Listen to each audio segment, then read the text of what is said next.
제목은 하나님을 따르는 자가 되라 라는 제목으로 방금 읽은 말씀 보시면 14절에 너 잠자는 자여 깨어서 죽은 자들로부터 일어나라 이 제목으로 잡았었는데 제가 말씀을 묵상하면서 오늘 말씀을 준비하는 가운데 설교 제목을 하나님을 따르는 자가 되라 라고 제목을 잡았습니다. 여러분들 어린아이들의 특징은 몇 가지가 있지 않습니까? 어린아이들의 특징 가운데 하나는 아이들은 흉내를 또는 모방을 잘 낸다라고 생각합니다. 특별히 우리 아이들이 모방하기 좋아하는 사람들이 누구이겠습니까? 부모님이라고 생각합니다. 또는 유명한 인기 탤런트나 영화 배우 이런 사람들을 흉내내고 모방하기를 좋아합니다. 그래서 아이들이 어렸을 때 부모님을 모방하기를 좋아해서 아이들이 놀이 가운데, 소꿉놀이 가운데 무슨 놀이를 합니까? 엄마 아빠 역할을 하잖아요. 그래서 오늘 말씀을 잘 보시면 5장 1절에 그러므로 너희는 사랑스러운 자녀로서 하나님을 따르는 자가 되고 라고 말씀을 합니다. 하나님을 따른다. 여기서 따른다는 의미는 본받는다라는 의미가 되겠습니다. follower, 영어로 보면 킹 제임스 버전에서 follower, 영어로 한번 이 문장을 제가 한번 짧은 문장을 읽어보겠습니다. 하나님을 따르는 자가 되고 be ye therefore followers of God 그랬습니다. 하나님을 따르는 자. 자, 여기서 따른다는 말은 헬라어로 보면 미메테스라고 하는데요. 이 말은 본받는 자. 미메테스라는 단어에서 영어에서 미믹이라는 단어가 나왔습니다. 미믹하면 모방한다, 흉내낸다 그 뜻입니다. 미믹. 그래서 이 말은 헬라어에서 나왔는데 즉 따른다, 하나님을 따른다 이 말은 하나님을 흉내낸다, 본받기 원한다. 그래서 정확하게 5장 1절에 보면 너희는 사랑스러운 자녀로서 사랑의 하나님을 본받고 따르는 자가 되고 이것이 이제 5장에 들어서서 하나님께서 바울 사도를 통해서 구원받은 저와 여러분에게 옛사람을 벗어버리고 새사람을 입어야 될 것을 새로운 국면으로 새로운 측면에서 이렇게 우리에게 권하고 있습니다. 하나님을 따르는 자, 하나님을 본받는 자가 되라라는 것이 이제 5장 1절로 이 문맥을 쭉 보시면 14절까지도 끊으실 수 있겠고 이제 17절까지 이제 나눠서 이 문맥을 나눠서 보실 수가 있습니다. 그래서 제가 주보에는 1절로 14절까지 너 잠자는 자여 깨어서 죽은 자들로부터 일어나라 이 제목으로 잡았다가 1절부터 17절까지 이제 하나님을 따르는 자가 되라는 제목으로 오늘 저녁에 에베소서 5장 말씀을 살펴보겠습니다. 자, 드디어 에베소서 5장까지 이제 왔어요. 4장까지 끝마치고 이제 남은 2장을 5장과 6장을 보면 저희들이 에베소서를 이제 끝마치게 되는데요. 자, 이제 에베소서 5장 1절에서 오늘 17절까지 하나님을 따르는 자가 되라는 이 말씀에 하나님은 어떤 분이신지 이 1절로 17절 우리가 다른 성경을 연관지어서 볼 때 하나님은 어떤 분이시기 때문에 우리가 하나님을 따라야 되는지 세 가지 측면으로 살펴보기를 원합니다. 첫 번째는 하나님은 사랑이시기 때문에 우리가 사랑 안에서 걸어야 하고요. 두 번째는 하나님은 빛이시기 때문에 빛의 자녀로 걸어야 되고요. 세 번째로 하나님은 진리이시기 때문에 지혜 가운데 걸어야 합니다. 우리 성도 여러분들 제가 일전에 말씀드렸던 거 기억하시리라 생각합니다. 1장부터 3장까지는 정확하게 에베소서의 절반 앞부분은 구원받은 성도들이 하나님 안에서 주님 안에서의 우리의 정체성이 무엇인지 우리가 구원받은 하나님의 자녀로서 하늘의 상속을 유업받을 자들이다. 하늘에 하나님이 예비하신 축복을 이어받을 유업자들, 상속자들이다. 이것이 구원받은 성도의 주님 안에서의 정체성이다. 이론적으로 교리적인 측면에서 1장부터 3장까지 이야기하고 있다면 이제 4장부터 6장까지는 걸으라. 이렇게 구원받았으니 하나님의 자녀가 되었으니 행실의 측면에서 실천적인 분야에 있어서 이렇게 살라. 자, 4장 1절 위에 한 문장을 읽어보겠습니다. 거기 문맥의 소주제가 4장 위에 뭐라고 적혀 있습니까? 다 같이 한번 읽어보실까요? 시작. 하나됨 안에서 걸으라. 그래서 4장부터 6장까지는 걸으라가 나머지 3장의 후반부의 에베소서의 중심이다라는 겁니다. 걸으라. 자, 그러면 오늘 이 5장에 들어서서 5장에서도 뭐라고 이야기합니까? 5장 1절 위에 보면 어디 안에서 걸으라고 말합니까? 사랑 안에서 걸으라라고 이야기합니다.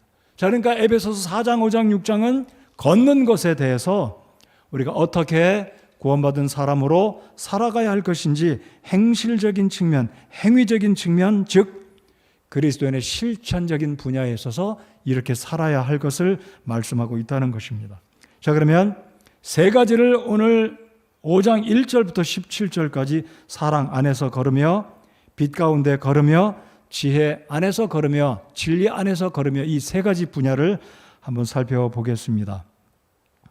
자, 5장 1절에 보시면 그러므로 너희는 사랑스러운 자녀로서 하나님을 따르는 자가 되고, 따른다라는 의미는 걷는다라는 의미로. 자, 2절을 다 같이 한번 읽어보실까요? 2절입니다. 시작. 그리스도께서 우리를 사랑하사 우리를 위해 자신을 향기로운 냄새의 헌물과 희생물로 하나님께 드리신 것 같이 사랑 안에서 걸으라. 사랑 안에서 걸으라고 하나님은 바울 사도를 통해서 우리에게 명령하고 계십니다. 자, 그러면 첫 번째로 하나님을 따르는 자가 되기 위해서는 사랑 안에서 걸어가야 한다는 겁니다. 사랑 안에서 살아야 한다는 것입니다. 자, 왜 그러냐면 하나님은 사랑이시기 때문입니다. 요한일서 4장 8절을 한번 읽어보실까요? 수요일날 저녁은 성경을 꽤 많이 찾고 직접 스크린에 있는 성경 구절을 읽지 않고 막 직접 찾습니다. 그래서 여러분 조금 정신이 없으실지 모르겠지만 요한일서 4장 8절을 찾아서 한번 같이 읽어보시겠습니다. 요한일서 4장 8절입니다.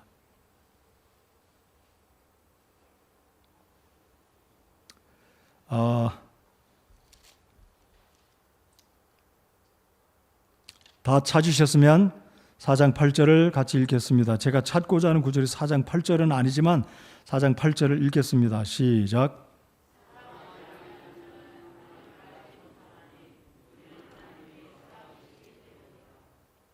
자, 끝부분에 이는 하나님은 사랑이시기 때문이다. 4장 8절, 제가 3장을 보고 있었습니다. 사랑하지 아니하는 자는 하나님을 알지 못한다. 다시 말씀드리면 십자가의 그 사랑을 알지 못하는 자 믿지 못할 것이고, 믿지 못하면 구원받지 못한다는 말씀으로 우리가 이해할 수 있습니다. 4장 8절 하반절에 이는 하나님이 사랑이시기 때문이라. 그 유명한 말씀이지 않습니까? God is love. Love is not God. 그렇죠? 사랑이 하나님은 아닙니다. 그러나 하나님은 사랑이시지 않습니까? 우리 4장 8절 이는서부터 한 번만 더 읽어볼까요? 이는 시작. 이는 하나님이 사랑이시기 때문이라. 자, 에베소서 5장으로 다시 돌아오시면 에베소서 5장에서 하나님은 바울 사도를 통해서 하나님이 사랑이시기 때문에 우리에게 사랑할 것을, 사랑 가운데 걸어갈 것을 명령하고 계십니다. 사랑 안에서 걸어야 된다. 자, 그래서 하나님이 사랑이시기 때문에 우리가 사랑 가운데 살아가야 된다는 것, 하나님의 사랑을 힘입은 우리들, 하나님의 사랑으로 말미암아 구원받은 성도된 저와 여러분 속에 이 하나님의 사랑이 있습니다. 하나님의 성품, 이 사랑의 성품 안에서 하나님의 사랑의 속성 가운데 우리가 구원받았고 그 은혜를 누리고 있기 때문에 역시 하나님의 사랑 가운데 살아갈 것을 하나님이 명령하십니다. 2절에 더욱더 분명하지 않습니까? 에베소서 5장 2절, 그리스도께서 우리를 사랑하사 우리를 위해 자신을 향기로운 냄새의 헌물과 희생물로 하나님께 드리신 것 같이 십자가 위에 자신을 내려놓으셨습니다. 희생 제물이 되셨습니다. 그렇게 하신 것 같이 사랑 안에서 걸으라. 자, 그래서 우리가 죄로부터 용서받고 구원받아 하나님의 자녀가 되어서 새로운 삶을 얻었습니다. 새로운 피조물이 되었습니다. 그래서 우리의 행실 가운데 특별히 오늘 읽어드렸던 5장 14절 잠자는 자여 깨어서 죽은 자들로부터 일어나라. 이 일어나야 한다는 의미의 핵심, 이유, 가장 중요한 이유는 하나님이 우리에게 감당할 수 없는 그 크신 사랑으로 인하여 우리의 모든 죄들을 용서하시고 하나님의 자녀로 거듭나는 은혜를 허락하셨고 지금 또한 이 하나님의 사랑의 복을 누리게 하는 큰 복을 허락하셨기 때문에 우리 구원받은 하나님의 자녀로서 이제는 사랑 가운데 살아가야 한다는 것입니다. 자, 6절의 말씀을 한번 보시면 5장 6절을 보시면 대조적입니다. 아무도 헛된 말들로 너희를 속이지 못하게 하라. 이것들로 인하여 하나님의 진노가 불순종의 자녀들에게 임하나니. 불순종의 자녀들은 누구입니까? 아직 구원받지 아니한 자들, 하나님의 사랑을 믿지도 않고 받아들이지도 않고 하나님의 사랑을 맛보지도 못한 구원받지 아니한 자들을 대조적으로 불순종의 자녀다라고 말을 하고 있습니다. 그래서 구원받은 저와 여러분들, 우리 그리스도인들은 주님의 사랑 때문에 하나님의 그 아들 예수 그리스도의 십자가의 희생의 사랑으로 말미암아 구원받았습니다. 그 사랑을 누리고 있습니다. 그래서 이제 우리의 삶 또한 하나님을 따르는 자가 되기 위해서는 사랑 안에서 걸어야 된다. 사랑을 행하라는 말씀이죠. 제가 디테일한 여러 가지 말씀은 나누지는 않겠습니다. 사랑 가운데 걸어라. 사랑 가운데 살라. 사랑하며 살라. 자, 두 번째로 본문을 통해서 하나님은 바울 사도를 통해서 우리에게 무엇을 말씀하십니까? 이제 빛의 자녀, 구원받은 하나님의 자녀이기 때문에 빛의 자녀로 걸으라. 두 번째 걸어야 될 부분은 빛의 자녀답게 빛 가운데 걸어가라. 8절을 보시겠습니다. 자, 또 등장하는 단어가 무엇인가요? 빛의 자녀들로 걸어라입니다. 8절 다 같이 한번 읽겠습니다. 시작. 너희가 한때는 어둠이었으나 이제는 주 안에서 빛이니 빛의 자녀들로서 걸으라. 여러분, 우리가 빛의 자녀가 된 것을 믿으십니까? 네, 5장 하반절에서도 우리가 빛의 자녀이기 때문에 어떻게 살라라고 말씀을 하고 있습니다. 11절 그렇죠? 9절 그렇죠? 8절 그렇죠? 주 안에서 빛이니 빛의 자녀들로 걸어라. 그리고 말씀하시기를 성령의 열매가 무엇이고 그리고 빛의 열매가 무엇인지 하반절 10절 11절 쭉 하나님께서 말씀해 주고 계십니다. 우리가 이제는 빛의 자녀가 됐습니다. 이전에는 우리가 어둠의 자녀였습니다. 다시 말씀드리면 죄 가운데 있었고 사탄에게 속한 마귀의 자녀였습니다. 그러나 이제 우리가 예수 그리스도의 보혈로 말미암아 거듭나서 하나님의 자녀가 되었기 때문에 빛이신 하나님과 교제하는 빛의 자녀가 되었습니다. 우리 다시 한번 이 요한일서 1장 5절을 열어서 사도 요한이 말하고 있는 우리 그리스도인들의 정체성은 어떤 측면으로 말하고 있는지 요한일서 1장 5절을 한번 펴서 읽어보겠습니다. 요한일서 1장 5절입니다. 그런즉 우리가 그분에게서 듣고 너희에게 밝히 드러내는 소식이 이것이니 곧 하나님은 빛이시요. 아까 읽었던 요한일서 4장 8절에서는 하나님은 사랑이시다라고 말씀하셨고, 이제 두 번째로 사도 요한은 우리 하나님은 빛이시라고 말씀을 합니다. 하나님은 빛이시요 그분 안에는 전혀 어둠이 없다는 것이라. 6절 다 같이 읽겠습니다. 시작. 만일 우리가 그분과 교제한다고 말하며 어둠 가운데 걸으면 우리가 거짓말하고 진리를 행하지 아니하느니라. 7절 제가 또 읽겠습니다. 그러나 그분께서 빛 가운데 계신 것 같이 만일 우리가 빛 가운데 걸으면 우리가 서로 교제하고 또 그분의 아들 예수 그리스도의 피가 모든 죄에서 우리를 깨끗하게 하느니라. 우리가 빛의 자녀가 되었습니다. 그래서 우리가 이제 빛 가운데 걸으라는 이 하나님의 당연한 말씀, 그럼에도 불구하고 우리가 여전히 빛 가운데 걷지 못할 때가 종종 있을 때가 있고 자주 있을 때가 있다는 사실을 고백하지 않을 수가 없습니다. 그렇습니다. 방금 읽은 이 요한일서 1장 5절에 우리가 빛의 자녀가 되었습니다. 우리 하나님도 빛이십니다. 그러므로 우리가 하나님께 담대히 나아가서 교제할 수 있는 이 특권은 빛의 자녀가 되었기 때문에, 어둠의 일을 이제 벗어버렸기 때문에 빛의 자녀로서 하나님과 교제를 나눌 수가 있는 것입니다.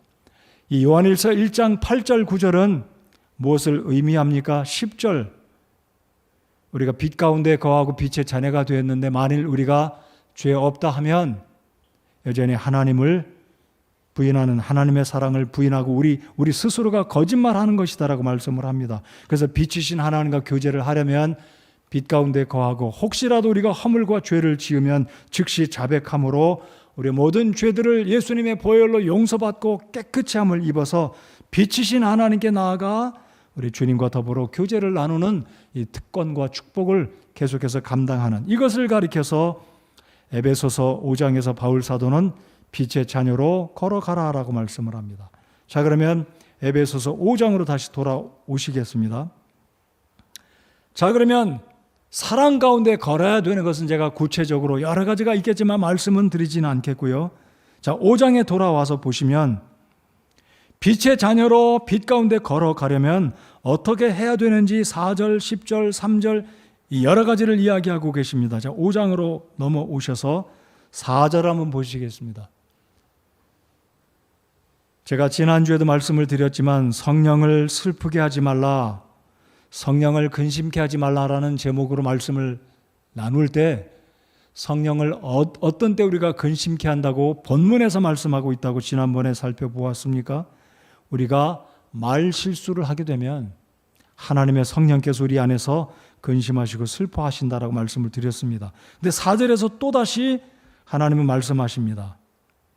우리가 빛 가운데 거하는 삶이란 4절에 있는 이런 모습들을 멀리하는 것이 빛 가운데 거한다는 측면으로 부정적인 측면에서 이렇게 말씀을 하십니다.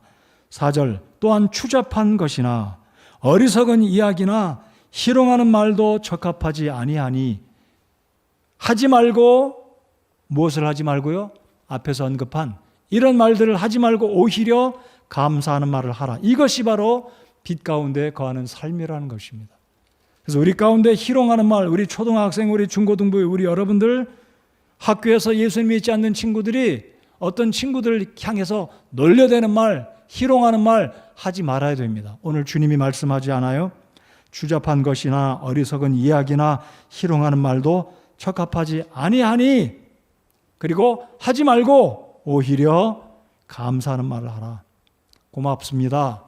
감사합니다. 표현하라는 거죠. 자, 그래서 바로 이것이 빛의 자녀로 걸어간다. 자, 10절 한번 보실까요? 10절. 주께서 받으실 만한 것이 무엇인지 입증하라. 11절. 열매 없는 어둠의 일들에 참여하지 말고 도리어 그것들을 책망하라. 자, 저와 여러분이 이제 빛의 자녀가 되었기 때문에 우리 자신을 돌아보면서 주께서 받으실 만한 것이 우리의 특별히 언어의 삶 가운데 우리의 언어의 입술의 열매가 어떠한 것인지 살펴보고 하나님께서 오늘 본문을 통해서 말씀하신 그런 부분들, 긍정적인 부분들은 긍정적인 측면으로 빛의 자녀로 살아가야 하겠고요. 부정적인 측면으로 하지 말 것, 버릴 것 이런 것들은 다 버릴 때 빛의 자녀로 걸어가게 된다는 것입니다. 한 절을 뒤돌아가서 3절을 한번 읽어보실까요? 3절. 이것이 빛의 자녀로 걸어가는 구체적인 것이죠. 3절 다 같이 읽겠습니다. 시작. 오직 음행과 모든 부정한 것과 혹은 탐욕은 너희 가운데서 한 번이라도 그 이름조차 부르지 말라.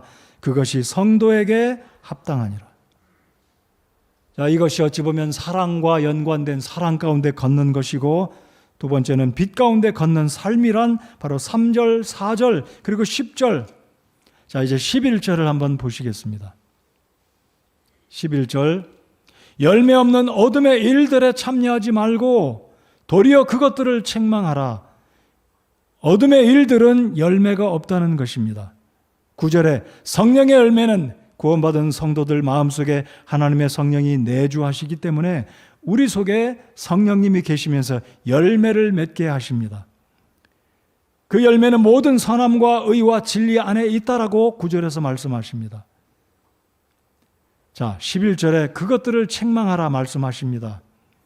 자, 우리 그리스도인들이 불신자들이 이상한 말들, 희롱의 말, 놀리는 말, 이 3절과 이 4절에 언급된 추잡한 말들, 어리석은 이야기들 할 때 우리가 과연 책망할 수 있겠습니까? 조심스럽게 접근해야 되겠죠? 책망한다는 이 의미를 지혜롭게 대화가 진행되지 않도록 나는 그리스도인이니 이런 말 그만하면 좋겠습니다. 정중하게 그런 말을 중단시킨다든지, 또 부하 직원이라면 그런 말 하지 않는 게 좋겠다라고 직선적으로 이야기하고, 또 특별히 우리의 삶 가운데 이런 좋지 않은 이런 언어적인 모습들, 어둠의 일들이 나타날 때 구원받은 우리들이 먼저 이런 측면에 있어서 권면하고 훈계하고 바로 잡아야 될 책임이 바로 빛의 열매로 빛 가운데 걸어가는 삶의 모습을 이 본문에서 바울 사도는 우리에게 명령하고 계신다라는 것입니다. 13절 한번 보시기 바랍니다. 그러나 책망을 받는 모든 것은 빛으로 말미암아 밝히 드러나게 되나니 무엇이든지 밝히 드러나게 하는 것은 다 빛이니라. 자, 바울 사도 시대 때 거짓 교사들이 행위에 대해서 구원받았으니까 어떻게 살아도 천국 간다. 그러니까 거짓 교사들은 이 문제를 가지고 논쟁을 일으켰다고 합니다. 이렇게 살아도 천국 간다.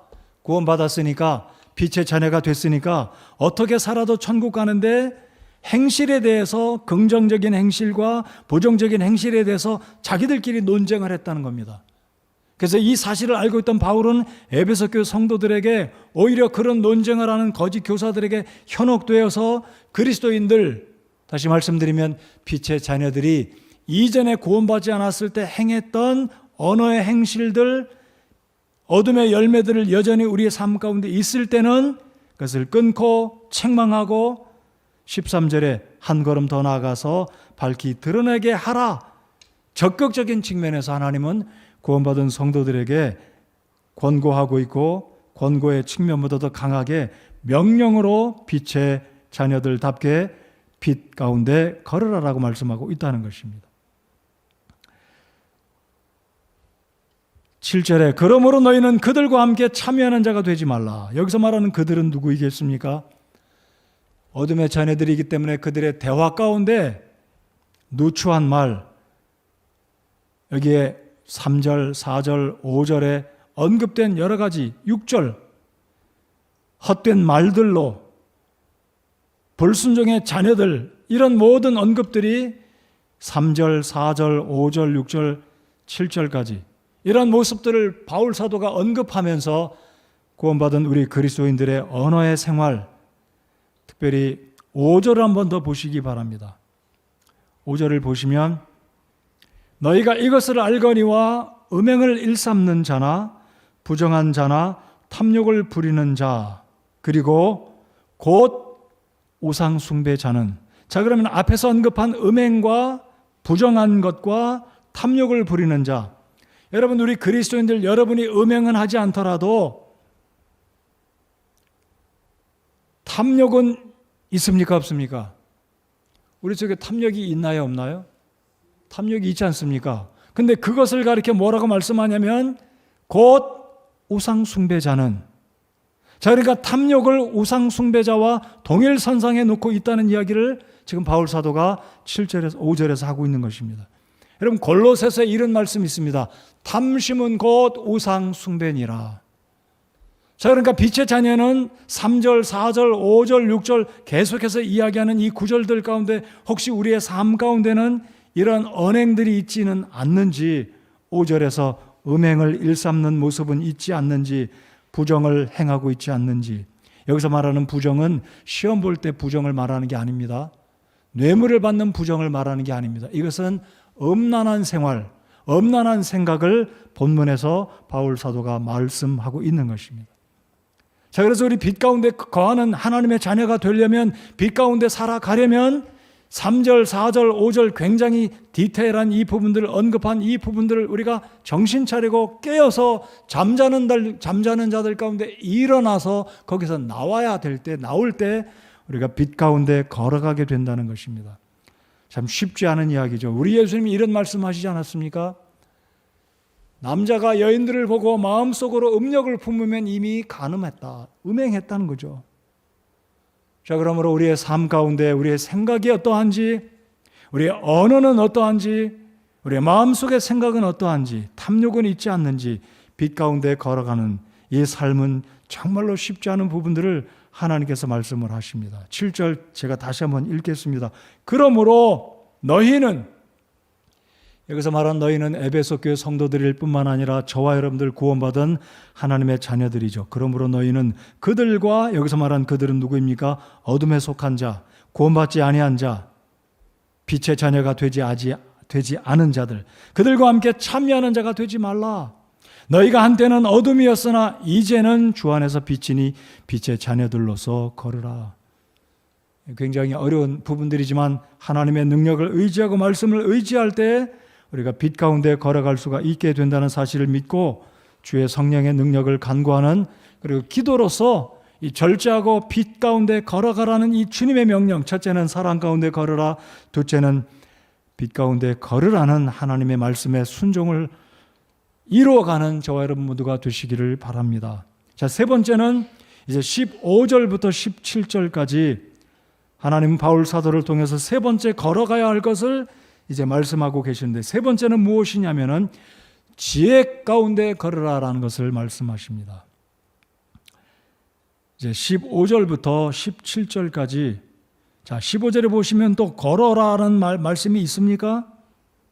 자, 15절을 다 같이 한번 더 읽겠습니다. 시작. 그런즉 너희는 주의하여 어리석은 자가 아니라 지혜로운 자로서 조심스럽게 걸어.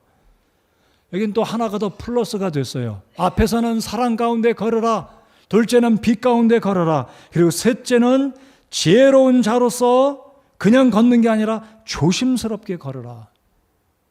추가됐습니다. 조심스럽게 걸어라. 여러분, 조심스럽게 걸어본 적이 있으시죠? 언제인가요? 어두컴컴할 때 발을 헛디디면 넘어지니까 발을 땅바닥에 끌면서 걸지 않습니까?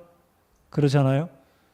미끄러운 얼음판, 빙판길을 걸어갈 때 조심스럽게 걸어갑니다. 여러분, 우리의 삶이 조심스럽지 않으면 지혜롭게 걷지 못할 수 있다는 거예요. 그 의미는 바로 아래에 있는 구절이 조심스럽게 걸어야 되는 이유이기 때문입니다. 자, 16절. 시간을 되찾으라. 왜 하나님은 바울 사도를 통해서 지혜로운 자로서 조심스럽게 걸으라고 말씀하냐면 시간을 되찾으라. 왜냐하면 시간이라는 것은 우리를 기다려주지 않기 때문입니다. 그리고 시간을 되찾으라는 말 가운데 따라오는 16절 하반절이 무엇 때문이냐면요, 날들이 악하기 때문에.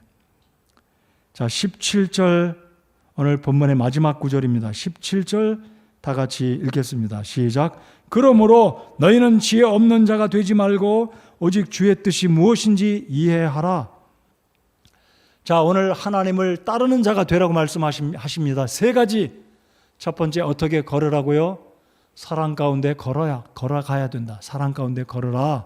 둘째는 어디 가운데 걸으라고 말씀합니까? 빛 가운데. 굉장히 많은 디테일들이 있습니다. 사랑 가운데 걸으라. 굉장히 많아요. 그러나 제가 언급하지는 않았습니다. 내가 누구를 대할 때, 하나님을 대할 때 사랑 가운데 말하고 사랑 가운데 대하고 있는가? 내가 빛 가운데 정말 걷고 있는가? 내가 이전에는 어둠 가운데 사탄의 자녀가 되어서 어둠 가운데 살았지만 이제는 빛이신 하나님의 자녀가 되어서 나 또한 빛이 되었는데 빛의 자녀로 걸어가고 있는지 우리가 살펴보았고요. 이제 끝으로 세 번째, 우리 하나님이 진리의 하나님이시기 때문에 이젠 지혜 가운데 걸으라라고 말씀을 하십니다. 지혜 가운데 걸어가라. 요한일서 5장 6절을 한번 펴보겠습니다. 우리가 세 가지를 다 봤어요. 요한일서 4장 8절 보았죠? 하나님은 사랑이시다. 요한일서 1장 5절을 보았죠? 하나님은 빛이시다. 자, 그럼 이제 요한일서 5장 6절을 열어서 한번 보시겠습니다. 요한일서 5장 6절에 하나님은 어떤 하나님이신지, 자, 5장 6절을 다 같이 한번 읽겠습니다. 읽겠습니다. 시작. 이분은 물과 피로 오신 분이시니 곧 예수 그리스도시라. 물로만 오지 아니하시고 물과 피로 오셨느니라. 증언하시는 이는 성령이시니 이는 성령께서 진리이시기 때문이라. 진리를 언급하십니다. 자, 그러니까 요약해보면 하나님은 사랑이십니다. 하나님은 빛이십니다. 그리고 하나님은 진리가 되신다. 자, 그래서 이 세 가지를 대입해서 연관해서 이제 구원받은 우리들이 자는 자 가운데 깨어서 일어나야 되는 이유는 하나님은 사랑이시기 때문에 우리가 사랑 가운데 걸어가야 되겠고, 하나님은 빛이시기 때문에 우리가 빛 가운데 걸어야 되겠고, 그리고 세 번째로 하나님은 진리이시기 때문에 그 진리를 따라서 지혜롭게 살아야 되는데, 이제 세 번째 에베소서 5장으로 돌아오시겠습니다. 자, 우리가 왜 지혜 가운데 걸어야 되냐면, 그것도 조심스럽게 걸어야 되냐면, 시간은 우리를 안 기다려준다는 것입니다. 자, 16절, 자, 5장으로 돌아오셨죠? 자, 5장 16절 보십시오. 시간을 되찾으라. 이 말이 좀 표현이 잘 쉽게 이렇게 막 안 받아들이잖아요. 시간을 되찾으라. 이 영어적인 표현을 직역해서 그렇습니다. 영어의 의미는 redeem 그랬어요. redeeming 이란 말은 되찾는다, 구속한다, 구원한다는 말이에요. 그러니까 하나님은 저와 여러분에게 너의 시간을 구원하라 이거예요. 너의 시간을 낭비하지 말고 그 시간을 딱 잘 붙들어서 그 시간을 잘 활용하라는 측면에서 시간을 되찾으라라는 말씀입니다. 자, 이것을 이런 측면으로 제가 말씀을 드려보겠습니다. 시간은 기회입니다. 자, 헬라어로 이 시간을 두 가지 개념을 말씀드린다면, 하나는 크로노스, 하나는 카이로스입니다. 자, 두 개의 시간의 개념이 있는데, 크로노스, 카이로스 또는 카이로스, 크로노스가 있는데요. 먼저 크로노스는 일반적인 초, 분, 시, 24시간, 1년 365일 우리 인생에게 주어진, 각 사람에게 주어진 시간으로 흘러가는 일반적인 시간을 크로노스다라고 말합니다. 크로노스. 그러나 카이로스는 하나님이 각 사람에게 주신 기회입니다. 기회. 자, 그러면 본문 에베소서 5장 16절에서 말하는 이 시간은 하나님이 우리에게 주신 특별한 카이로스, 한정된 기회다 이거죠. 자, 이게 사진 한번 보시면, 이 사진이 헬라의 신화, 그리스 신화에서 말하는 제우스의 아들이랍니다. 이 친구의 이름이 카이로스예요. 카이로스라고 부른대요. 근데 여러분, 이 양각으로 새겨진 이 돌 위에 양각으로 새겨진 새겨진 이 카이로스를 잘 보시면 머리칼이 있어요. 앞에 머리칼. 그리고 발에는 날개가 달렸습니다. 그리고 어깨 위로도 날개 모양으로 이렇게 휘돌아가는 게 있잖아요. 그리고 손에는 저울이 달려 있고 한 손에는 칼이 들려 있습니다. 자, 제가 이제 설명을 드려볼게요. 이 카이로스는 하나님이 각 사람에게 주신 뭐라고요? opportunity. 자, opportunity란 단어 많이 들어보셨죠? opportunity란 말은 라틴어에서 왔는데요. toward port. port란 말은 항구잖아요. toward the port. 그러면 항구를 향한다라는 말이 opportunity, 기회란 말입니다. 라틴어에서 유래됐는데, 왜 그러면 기회를 항구를 향한다라고 말했냐면, 이 배가 항구에 정박을 하려면 바람이 불 때 조수를 잘 이용해서 큰 배가 항구에 안전하게 도착할 때를 잘 찾아라. 이게 opportunity라는 라틴어에서 유래된 말이라는 거예요. 자, 기회가 뭐라고요? 바람이 불 때 조수를 이용해서 안전하게 이 배를 항구에 잘 갖다 대라. 이게 라틴어의 기회란 말입니다. 자, 그러면 오늘 에베소서 5장 16절에 시간을 되찾으라. 여기서 말하는 시간은 1초, 1분, 1시간 이게 아니라 하나님이 저와 여러분에게 주신 기회, opportunity라는 의미입니다. 자, 그러면 사진을 다시 보여주세요. 자, 이 카이로스라는 이 그리스인들의 신화에 나오는 제우스의 아들은 카이로스라고 부르는데요. 앞에는 머리칼이 길다고 합니다. 그리고 뒤에는 없어요. 왜냐하면 얼굴을 잘 가려서 카이로스가 다가오는 것을 사람들이 모르게, 왜냐하면 기회니까, 기회는 알아보는 사람, 붙잡는 사람만 기회를 활용한다 해서 카이로스는 앞머리칼이 있고 얼굴을 가리고 뒤에는 없대요. 왜냐하면 기회가 지나가면 아무도 붙들지 못하도록, 기회가 지나갔는데 다시 손을 내밀어서 붙들지 못하도록, 기회는 말 그대로 기회예요. 그러니까 기회를 놓쳐버리면 못 찾는다, 기회를 못 누린다는 거예요. 그래서 오늘 하나님은 기회를 놓치지 말라, 지혜롭게 하나님이 저와 여러분에게 준 기회를 활용하라는 거예요. 이게 바로 하나님을 따르는 하나님의 자녀들의 삶 가운데 하나님이 저와 여러분에게 준 이 기회를 잘 활용하라는 거예요. 자, 그리고 이 카이로스의 발에 날개가 달렸어요.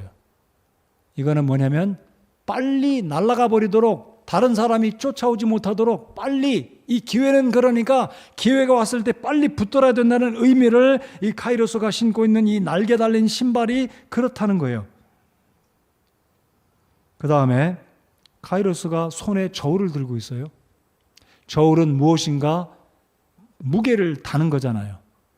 그러니까 이 저울을 들고 있는 의미는 기회를 잘 분별해라. 저울질해서 지금 이것이 나에게 이득이 될 것인지 해가 될 것인지 저울질을 해서 빨리 이 기회를 파악하라. 그래서 카이로스는 저울을 들고 있다는 겁니다. 칼을 들고 있는 이유가 또 있어요. 칼같이 기회를 붙잡아라. 우리가 무슨 말 하잖아요. 칼같이 정확하게 와라. 칼같이 끝마쳐라. 칼같이 일을 잘 끝마쳐라고 표현하잖아요. 이 카이로스가 그거라는 거예요. 칼같이 기회를 잘 붙들어라. 기회를 잘 활용해라. 이 그림을 내려주셔도 되겠습니다. 자, 그러면 하나님께서 저와 여러분의 기회를 주고 계세요. 제가 오늘 이 말씀을 묵상하며 이런 생각을 해봤습니다. 여러분이 구원받는 그 시점이 여러분의 인생 가운데 몇 살 때 구원받으셨는지 한번 점검해 보시기 바랍니다. 만약에 우리 인생에 80을 산다고 했을 때 40세 구원받으신 분은 이미 40년 세월을 기회를 활용하지 못한 거예요. 왜입니까? 나를 위해서 살았기 때문에, 하나님을 위해서 산 것이 아닙니다. 40년이 지났기 때문에요. 50이 돼서 구원받으신 분은 어떻습니까? 더 그래요. 50년이라는 세월을 주님을 위해서 살지 못하고 나를 위해서 살았기 때문에 남은 인생은 내가 80을 산다면 주님을 섬길 수 있는 주께서 내게 주시는 기회는 몇 년 남은 거예요? 30년이에요. 우리 저 뒤에 있는 우리 은성이나 동우나 우리 진우나 얘네들은 기회가 엄청 많은 거예요. 얼마나 큰 축복입니까? 우리 청년들 얼마나 큰 축복이에요. 하나님이 여러분에게 기회를 주셨기 때문에 이 기회를 지혜롭게 시간을 잘 활용하라는 거예요. 이 기회는 한 번 가면 안 온다는 겁니다. 이제부터 우리가 구원받았기 때문에 이 남은 시간은 나를 위해서 쓰는 게 아니라 하나님의 영광을 위해서 쓰라. 그래서 오늘 세 번째 지혜롭게 걸으라는 의미는 시간을 구출하라는 거예요. 시간을 잘 활용하라는 거예요. 두 번째 이유는 16절 하반절을 다 같이 읽겠습니다. 시작. 날들이 악하니라. 여러분, 이 시대 얼마나 악합니까? 우리가 빛의 자녀로 살려고 해도 주변 환경이 우리를 어렵게 만들어요. 하나님을 위해서 살려고 해도 주변이 그냥 나를 가만두지 않아요. 여건들이 나를 유혹하고 가만두지 않아요. 바쁘게 만듭니다. 유혹하는 것들이 너무나 많아요. 친구들이 이것저것 하자라고 이야기합니다. 때때로 거절 못할 때가 있어요. 그러다 보니까 시간을, 하나님이 주신 기회를 활용할 수 없을 때가 있다는 거죠. 지혜롭게 걸으라는 의미는 하나님이 우리에게 주신 이 기회, 이 시간 잘 활용하라는 거죠. 그래서 오늘 16절, 17절에 17절 그러므로 너희는 지혜 없는 자가 되지 말고 오직 주의 뜻이 무엇인지 이해하라. 주의 뜻이 무엇인가요? 쉽게 말씀드리면 그냥 데살로니가전서 5장 16절, 17절, 18절 이렇게 말씀드릴 수 있겠죠. 항상 기뻐하라. 쉬지 말고 기도하라. 모든 일에 있어서 감사하라. 이렇게 말씀드릴 수 있겠죠. 그러나 우리의 삶 가운데, 저와 여러분의 삶 가운데 하나님이 원하시는 뜻은 굉장히 다양할 수 있습니다. 굉장히 많습니다. 어떻게 다 알 수 있겠습니까? 말씀을 읽을 때 주의 성령께서 우리의 마음에 지혜를 주시고 깨닫게 하시고 인도해 가시리라고 믿습니다. 그래서 우리 남은 생에 여러분 지금서부터 카운트다운 하셔도 괜찮습니다. 내가 지금 70이다. 내가 지금 50이다. 내 나이가 지금 10살이다. 우리 하영이, 아영이는 이제 10대를 보내고 있어요. 앞으로 70년, 80년 주님을 위해서 얼마나 많은 기회를 활용할 수 있겠습니까? 연세 드신 우리 성도 여러분들, 모세가 시편 90편에 뭐라고 그렇게 이야기합니까? 하나님 인생이 70이고 강건해도 80인데 우리의 연수는 뭐라고 말합니까? 수고와 슬픔뿐이다. 그리고 그 뒤에 따라오는 말씀이 중요합니다. 우리 인생이 살같이 날아간다고 그랬어요. 공감이 되시죠? 연세가 드신 우리 성도 여러분들, 기회를 활용해야 됩니다. 세월이 약하다. 그래서 지혜롭게 걷는다는 의미는 주님이 내게 주신 이 시간, 크로노스의 시간 1초, 1분, 10분 뭐 이런 측면보다는 내게 주신 시간, 내게 남은 생애가 하나님이 내게 주신 기회다 이거죠. 이 기회를 하나님의 뜻을 위해서 잘 활용할 때 하나님 뵐 때 선하고 충성된 종이다라고 칭찬을 듣게 될 것이고, 이 시간을 나를 위해서 쓰고 의미 없는 데 쓰고 구원받지 않은 사람들처럼 그렇게 그냥 쓴다면 어리석은 자가 될 것입니다. 카운트다운 시작됐어요. 계속 줄어들고 있습니다. 카운트다운 점점 줄어들어요. 제가 오늘 김영재님과 이야기하면서 저와 김영재님은 앞으로 남은 생애가 지나온 생애보다 짧아요. 60년 이상 살아왔기 때문에 남은 생애 20년, 30년, 강건해야 90년이잖아요. 더 짧아요. 여러분은 어떻습니까? 남은 시간 하나님이 주신 기회입니다. 아까 그 카이로스 그림을 생각하십시오. 놓쳐버리면 붙들지 못해요. 뒤에 머리가 없어요. 날개를 달고 날아가 버립니다. 빛 가운데 걸어야 되고 사랑 가운데 걸어야 되고, 그리고 마지막으로 세 번째, 지혜로운 자로서 조심스럽게 걸어 시간을 되찾으라. 시간을 구출하라. 여러분에게 주신 이 기회 잘 활용해서 하나님의 뜻을 이루어 드릴 때 우리는 하나님을 닮아가는 주의 자녀가 될 것입니다. 여러분, 에베소서 5장에서 하나님은 바울 사도를 통해서 저와 여러분에게 권면하십니다. 하나님은 사랑이시기 때문에 우리가 사랑 가운데 걸어야 된다. 하나님은 빛이시기 때문에 빛 가운데 걸어야 된다. 그리고 우리 하나님은 진리이시기 때문에 지혜롭게 우리에게 주신 남은 생애를 잘 활용하고 이 기회를 활용해서 주님의 뜻을 이루어 드릴 때 우리는 하나님을 따라서 살아가는 삶을 살게 될 것이고, 후회하지 않고 주님을 부르게 될 때, 주님이 우리를 부르실 때, 주님 만나게 될 때, 주님 제가 열심히 살다 왔습니다 라고, 그리고 주님을 뵐 때 주께서 우리를 칭찬해 주시리라고 믿습니다. 그러한 칭찬이 저와 여러분 모두에게 임하시기를 바랍니다. 기도하겠습니다.